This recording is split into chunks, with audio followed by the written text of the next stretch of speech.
The room is electric, every flash of a camera slicing through the tension like lightning. Lawmakers shift in their seats, reporters hover over their keyboards, and all eyes lock on the two figures at the center of it all. Bill Barr, his expression carved from stone, leans forward into the microphone. His voice carries the weight of a man used to being obeyed.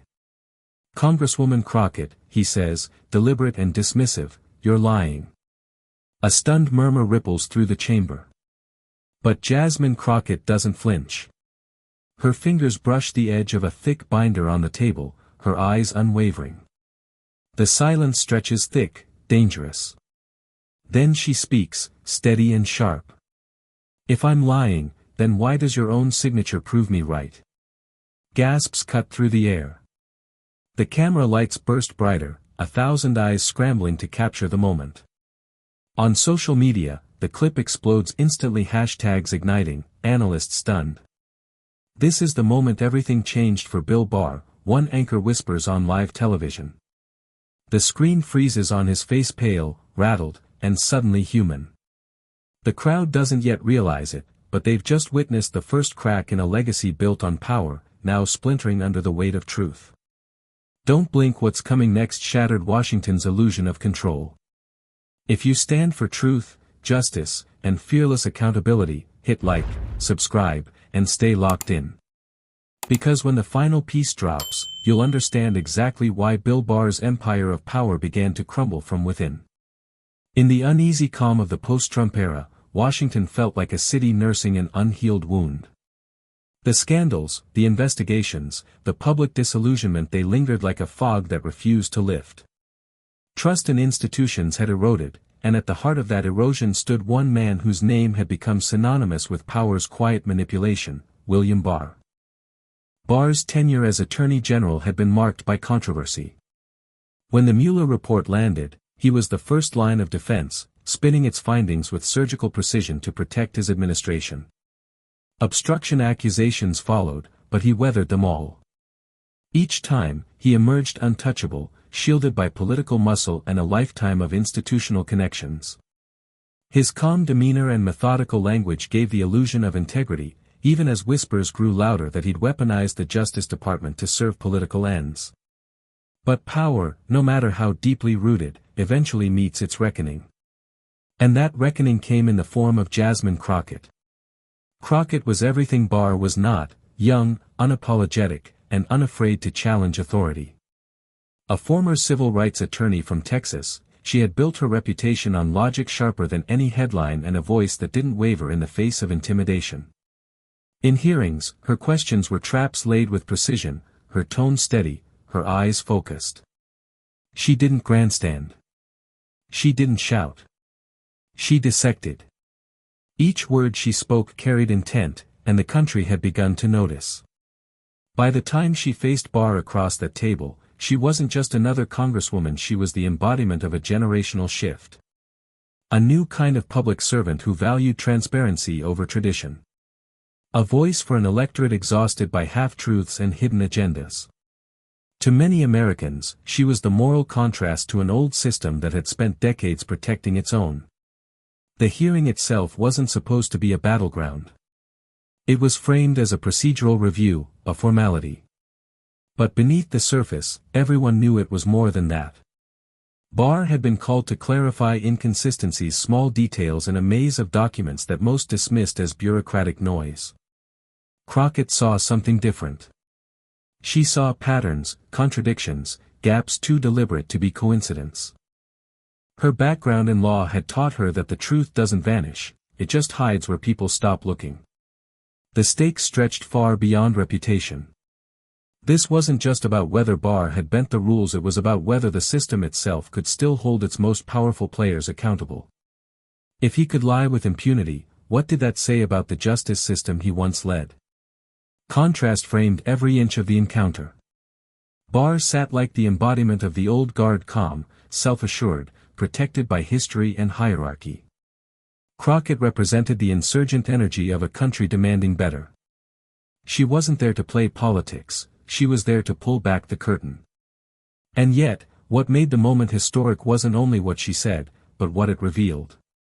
For years, Washington had thrived on the illusion that truth was negotiable. That as long as you had the right title, the right connections, the right spin, accountability was optional. Crockett's confrontation threatened to shatter that illusion in real time.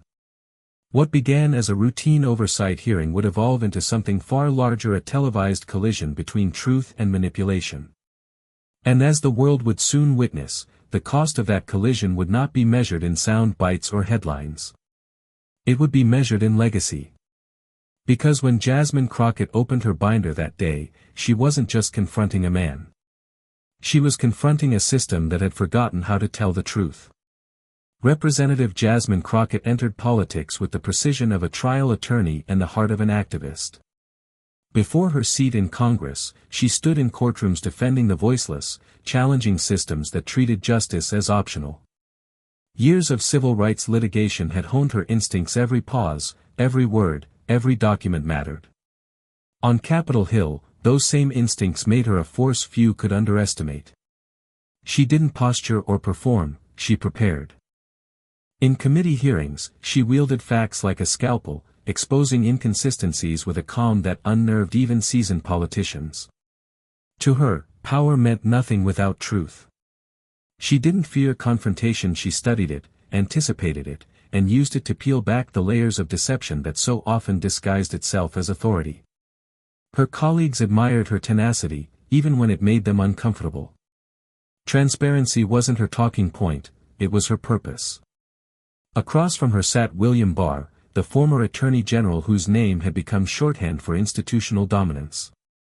He had built a career on control, on knowing more than anyone else in the room. With his measured speech and grandfatherly tone, Barr embodied authority so seamlessly that most mistook it for integrity. But beneath that composed exterior was a man haunted by the choices he'd made and the truths he'd buried. Critics called him a master of selective justice, a man who bent the law without ever appearing to break it. To him, politics wasn't a battlefield, it was chess, and he'd always been the one moving the pieces. Until now. At the head of the table sat the committee chair, weary, diplomatic, and desperate to maintain order as tempers threatened to ignite. Every gavel strike echoed like a warning, a reminder that control was slipping. Around them, journalists filled the press gallery, fingers flying over keyboards. Legal analysts whispered theories under their breath, sensing that something historic was about to unfold. In this chamber, the contrasts couldn't be clearer, the old guard against the new conscience, authority versus accountability, silence colliding with truth. Jasmine Crockett wasn't just questioning a man, she was challenging an entire legacy. And for the first time, Bill Barr's confidence began to look less like power, and more like fear. In the weeks leading up to the hearing, Washington moved with an almost eerie calm, the kind that comes before a storm everyone knows is coming, but no one dares to name. On cable news, William Barr's face filled the screen once again, his voice steady and familiar. "I've always acted within the law," he declared in an interview, his tone practiced, his eyes unwavering. He'd been here before, countless hearings, countless accusations, and every time, he had managed to turn scrutiny into a showcase of composure. The op-eds that followed, however, hinted at something different. Contradictions emerge in Barr's prior testimony, one headline read. "Selective memory or deliberate omission," another asked. The public had grown tired of polished denials. The cracks were beginning to show. Jasmine Crockett read every one of those articles. Long after the lights in her office dimmed, she stayed hunched over stacks of documents, yellow notes marking the edges like battle scars.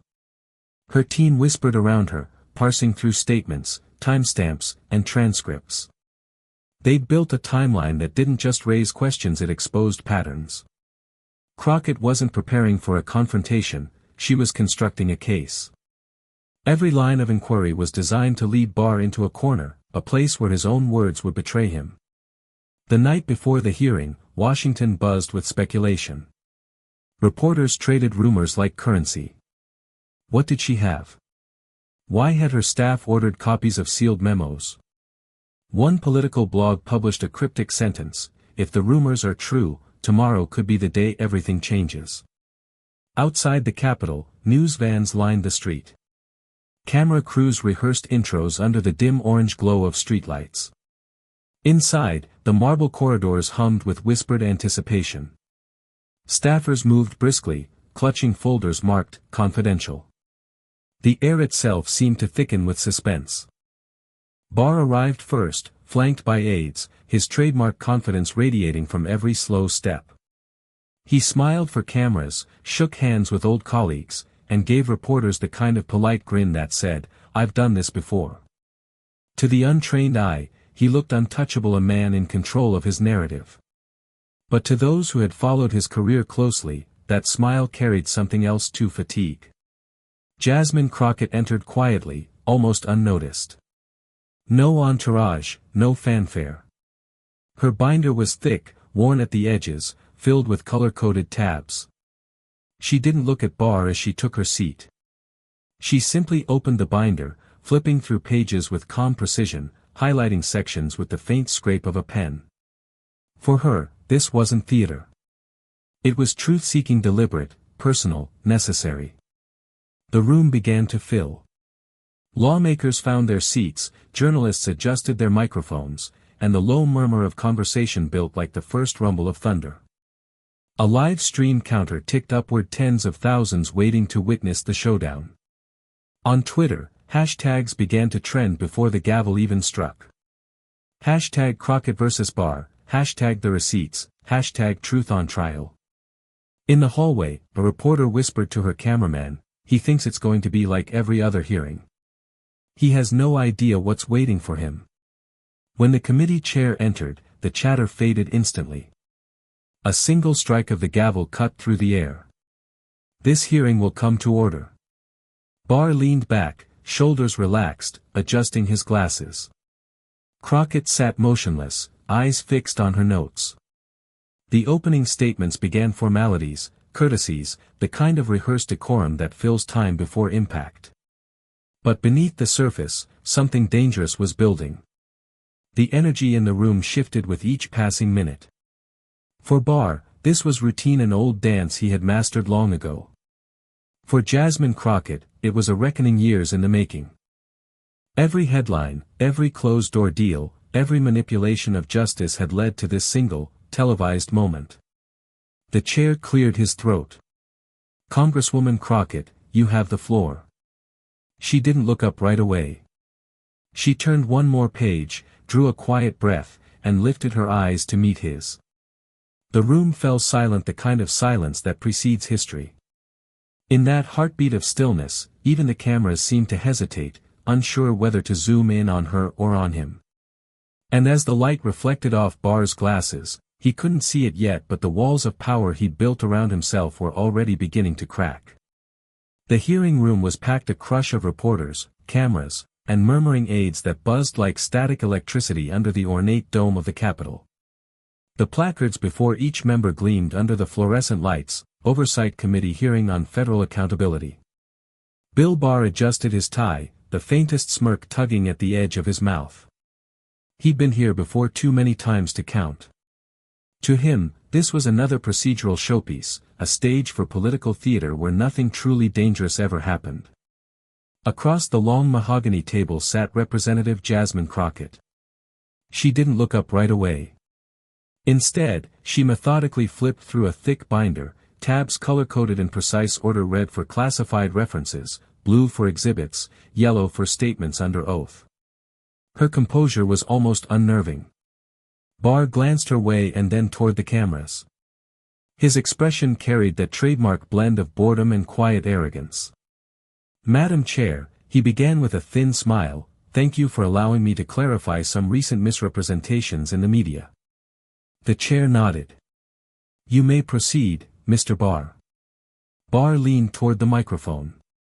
"I've always served the Department of Justice with integrity.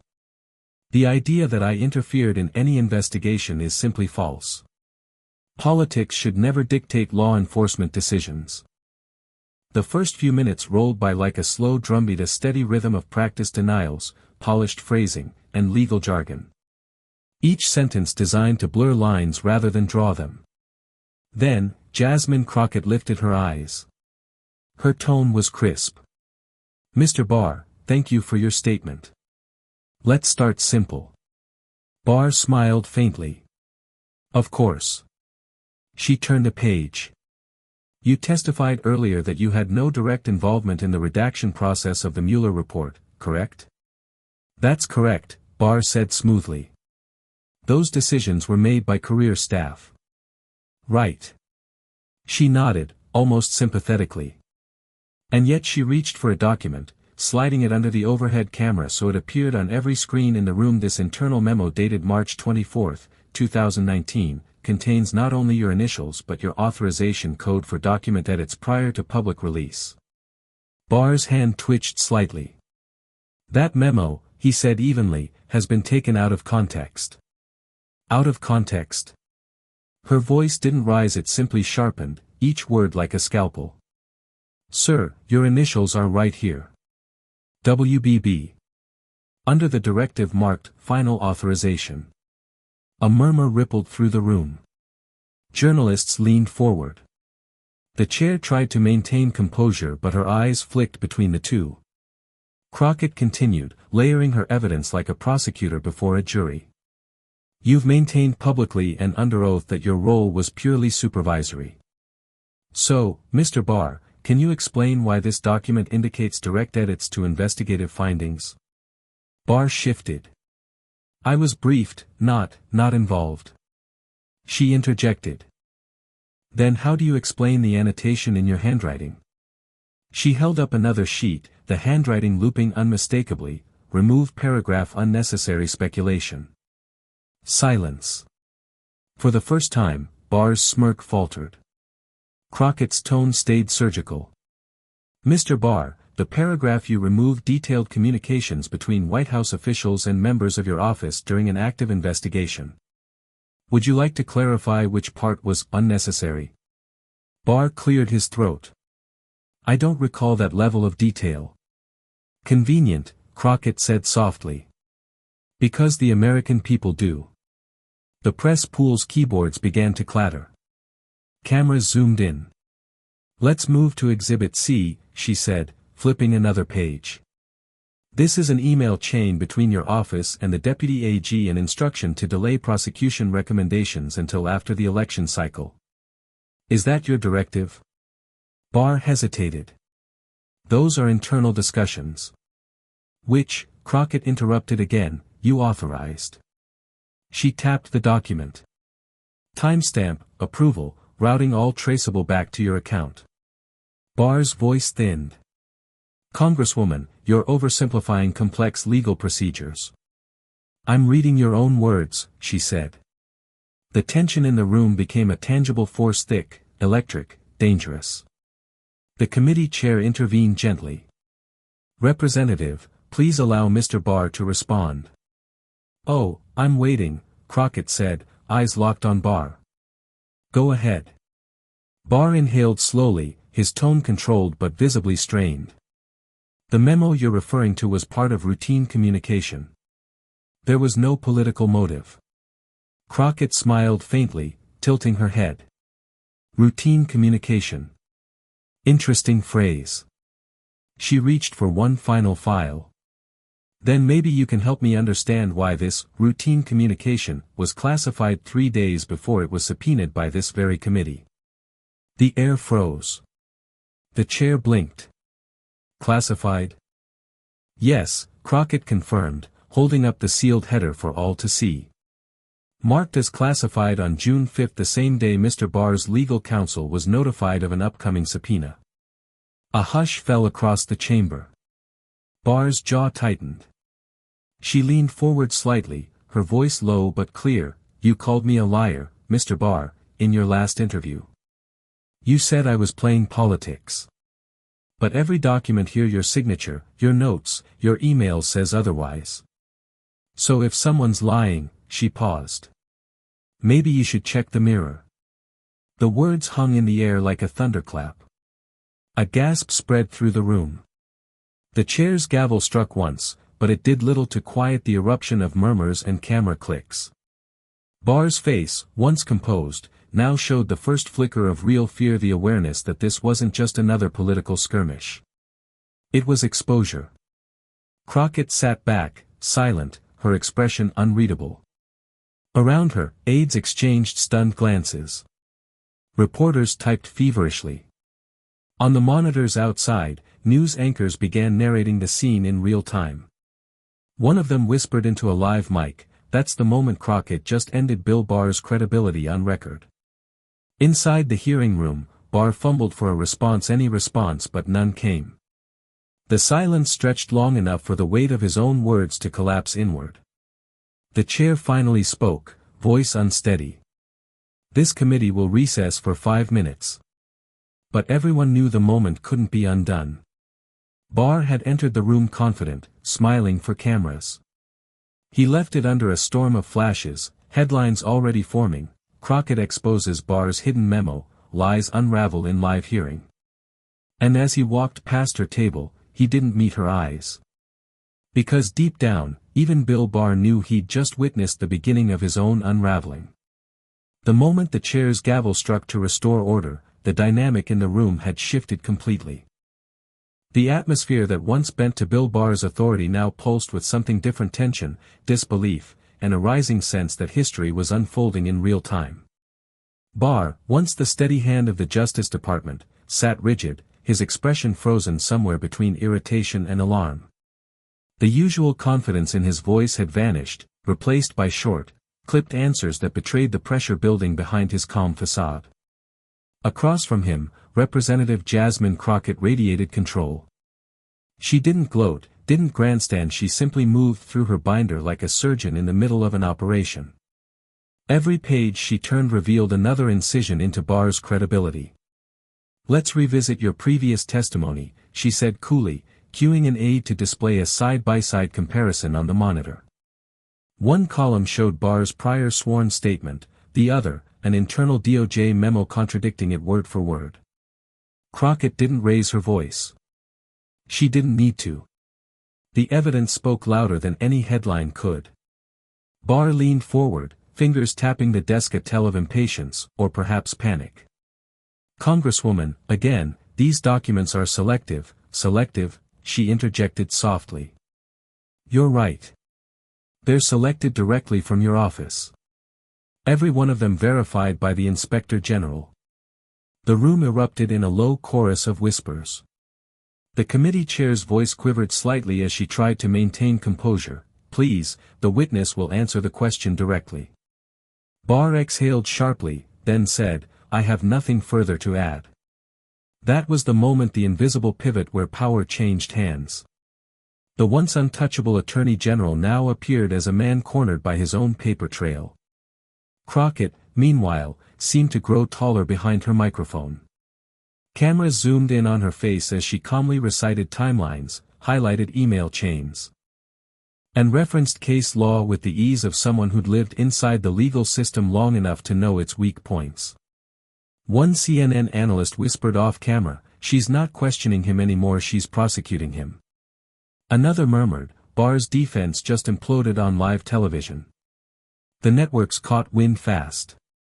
Phone alerts buzzed through the audience, and within minutes, news banners flashed across every major outlet. Breaking: Crockett dismantles Barr's testimony in real-time. Legal shockwave, former AG cornered by document trail. Social media caught fire. Clips of the exchange. Her quiet, cutting, "Check the mirror" line looped endlessly, racking up millions of views in hours. Viewers flooded the comment sections. This is the moment the mask came off. Inside the chamber, Barr tried to regain footing. He straightened his posture, cleared his throat, and attempted to deflect with procedure. "With respect, Congresswoman, I believe this line of questioning exceeds the committee's." Crockett's tone sliced through his words. "What exceeds this committee, Mr. Barr, is the idea that anyone, even a former attorney general, is beyond accountability." That line landed like a hammer. Reporters typed furiously, and even the chair momentarily froze. It was no longer a hearing, it was a reckoning.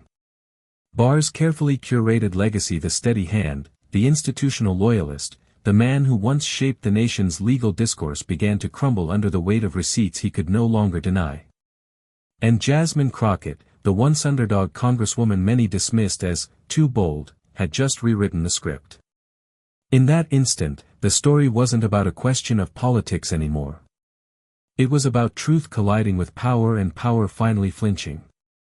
By the time the session recessed again, every camera in the building was fixed not on Barr, but on her. She had taken control of the narrative not through spectacle, but through substance. And as one MSNBC analyst whispered into a live mic, the words echoed what millions were thinking: Bill Barr's defense didn't just crack, it collapsed. Jasmine Crockett just ended the illusion of untouchability.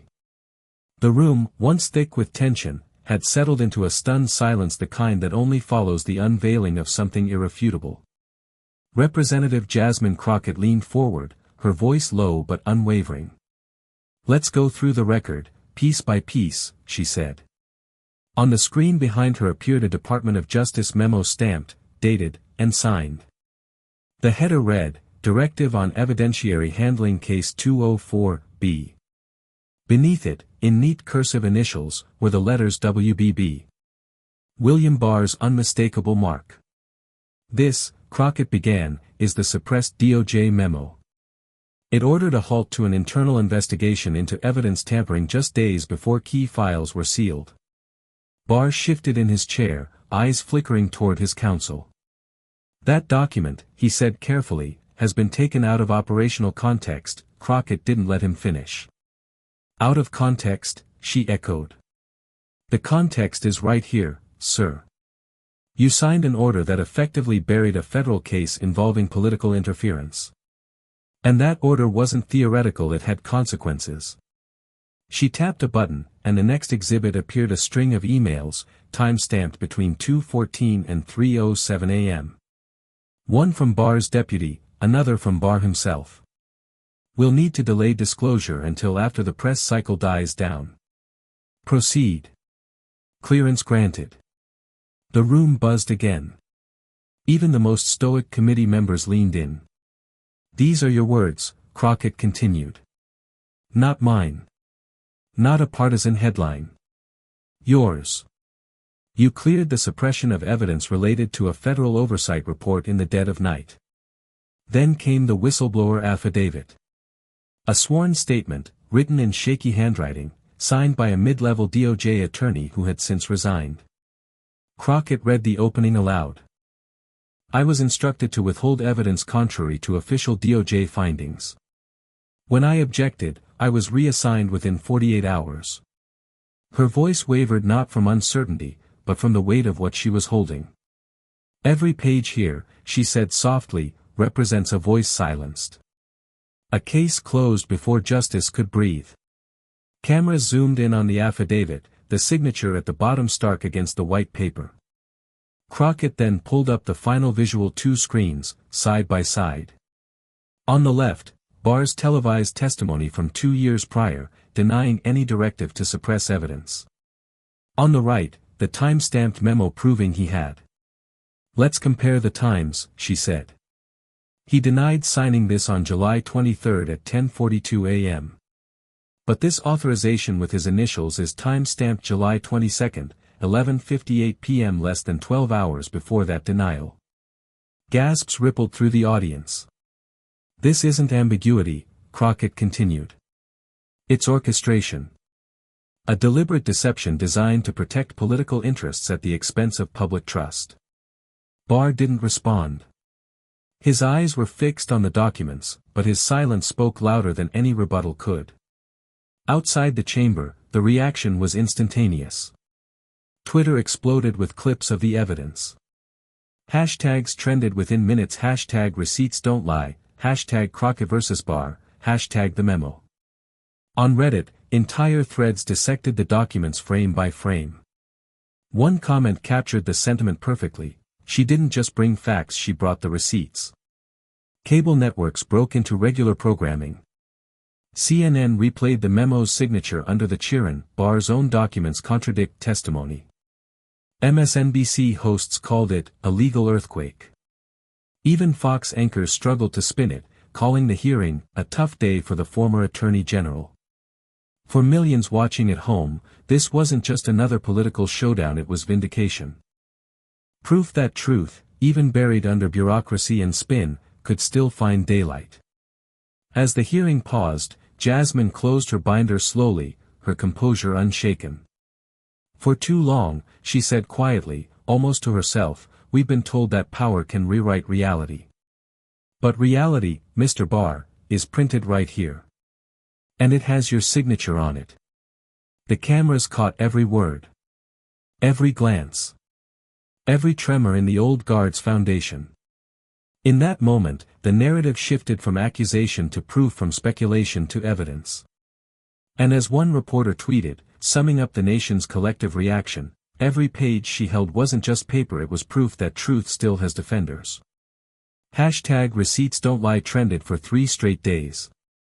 Outside the hearing room, the air in Washington felt different, charged, unsettled, alive. What had started as another dry oversight session had transformed into a cultural moment. The confrontation between Jasmine Crockett and Bill Barr wasn't just replaying on television, it was echoing in classrooms, offices, and dinner tables across the country. In a small apartment in Atlanta, a young law student named Maya sat glued to her laptop, her textbooks forgotten. She had watched every second of the exchange, the composure, the precision, the courage. When it ended, she whispered to no one in particular, "She reminded me why truth matters." Later that night, she posted those words online. They spread faster than she expected, retweeted tens of thousands of times under the tag #TruthStillMatters. In a quiet courtroom in Chicago, a retired federal judge watched the replay from his phone. Decades of public service had left him cynical. He'd seen too many hearings where truth was buried under rhetoric. But as Crockett's calm dismantling of Barr's testimony unfolded, he leaned back, eyes moist. "I've never seen a takedown this precise," he murmured. "Not in all my years on the bench." Across social media, the reactions blended disbelief with relief. "For once, someone actually said it," wrote one teacher. "Someone actually held them accountable." Activists shared clips of her words over footage of protests and marches, framing her as part of a larger movement for justice and transparency. The emotional contrast was stark. On one side, the exhaustion of corruption fatigue, of years spent watching power twist narratives and walk away unscathed. On the other, a fragile, renewed hope that truth could still pierce through. Cable networks filled the night with analysis. Commentators replayed her every gesture, her every phrase. One panelist called it, "the moment honesty became viral." Another simply said, "She spoke like someone who didn't need permission." By morning, her image mid-sentence, binder open, eyes steady, had become iconic. Murals appeared in Los Angeles, New York, and Detroit. Students carried her quotes on protest signs, "Accountability isn't aggression, it's democracy. Power doesn't intimidate truth. It exposes it." In classrooms, teachers played her hearing as a case study in ethics and evidence. In legal circles, young attorneys began referring to her strategy as the Crockett method, calm, factual, devastatingly thorough. And yet, the emotional weight extended far beyond admiration. It stirred something deeper, a collective reckoning. People began revisiting old headlines, wondering how many other truths had been buried under the same kind of authority she had just unmasked. In an interview days later, a community organizer summed it up perfectly: "For years, we've been told the system can't be challenged." But she didn't just challenge it, she made it answer. As Jasmine Crockett walked through the Capitol halls after the hearing, staffers stopped her quietly, some offering brief nods, others whispering, "Thank you." Cameras followed her every step, but her expression remained the same: calm, focused, humble. She hadn't planned to become a symbol, but in the public's eyes, she now was. Not of partisanship, but of courage, of what happens when truth refuses to stay silent. For millions watching around the world, she became proof that one person, armed with facts and conviction, could still hold the powerful to account. And somewhere between the cynicism and the hope, America paused, not just to watch, but to believe again. Because for the first time in a long time, truth didn't just survive the fight. It won. The morning after the hearing, Washington woke to headlines that read like obituaries, not for a person, but for a legacy. Barr exposed. Crockett's receipts redefine oversight. The footage of her final exchange looped endlessly on every network, each replay peeling away another layer of the illusion that once surrounded the former Attorney General. Inside newsrooms, editors called it a media earthquake. Every outlet from the Washington Post to late-night comedy dissected the confrontation frame by frame. Analysts debated whether Barr had perjured himself, while others speculated about what the Department of Justice might do next. The calls for accountability grew louder by the hour.